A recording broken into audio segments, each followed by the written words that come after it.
Odyssey.com. Не осы хромға осылай жазасыздар, скоро YouTube болмайды дейді ғой. Бұл да как YouTube сияқты видеолар салынады, түрлі топқа шыққандарына төбесінде тұрады. Міне, салат оливье – один из лучших рецептов деген сияқты. Керемет. Типа YouTube болмайды, ал жаңағы мына Odyssey.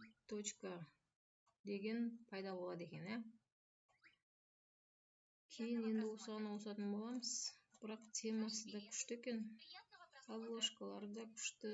Міне бассаң осыны көрсетеді.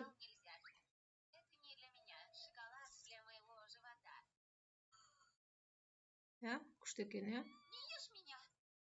Так что скоро YouTube болмайды. Енді мен көп нәрсе көріп жатырмын. Болмайды десе, значит болмайды. Разные автомобилисты преследуют разные цели при покупке себе транспорта. Білетін блогерлер бұрына зерттеп келе жатқан адамдар осындай ютубта айтып отырады, инстаграмда айтып отырады. Міне, темаларды күшті, өтімді. Келесі видеода сіздермен басқа да ақпараттармен бөлісетін боламын.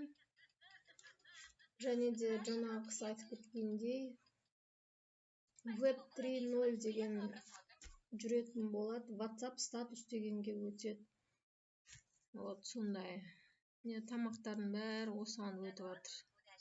Қандай докторды тыңдағыңыз келетін жерде поисковик ретінде көре бересіздер. Система аккаунтқа тіркеліп алу керек деген сияқты. Енді бұны біраз зерттеу керек. Себебі де білім всегда керек. Сол үшін каналға тіркелеміз, лайк басамыз, комментарий жазамыз.